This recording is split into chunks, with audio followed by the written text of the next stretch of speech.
আমরা যে জায়গাটায় থাকি তার পাশে লঙ্কান আছে, ছোট খাল, মালয়েশিয়ায় লঙ্কান বলে, পানি চলাচল করে।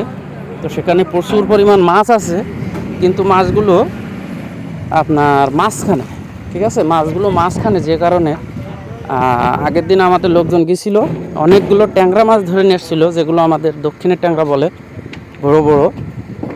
তো ওই ট্যাংরা ধরে নিয়ে এসেছিলো এক চাষার নৌকাতে উঠে, চাষা চলে গেছিলো সন্ধ্যার সময় কারেন্ট জাল পাতার পরে।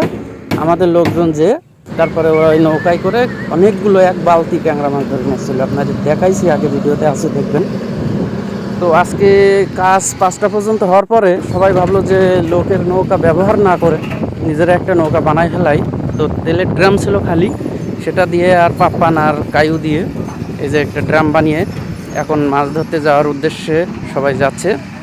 তো দেখা যাক আজকে নৌকা দিয়ে মাছ হয় কিনা। আর মাছ ধরতে এসে নৌকা লাবানোর আগেই আমাদের সুজন ভাই তো মনে করেন যে জাল ফেলতে সুযোগ পেলে সে হাল ছাড়ে না।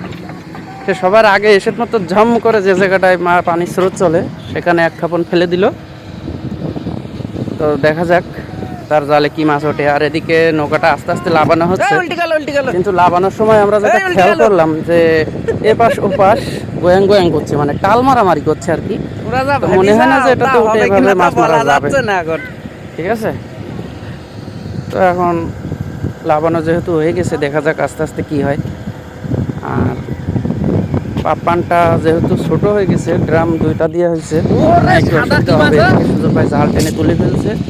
আরে বাবা, মাগুর মাছ বাচ্ছে 2টা, তারপর ফলুই মাছ বাচ্ছে 2টা। আমি তো খাই, কি অবস্থা, মানে এদেশের পানিতে যেখানে জাল ফেলবেন সেখানে মাছ, কেউ বলতে পারবে না।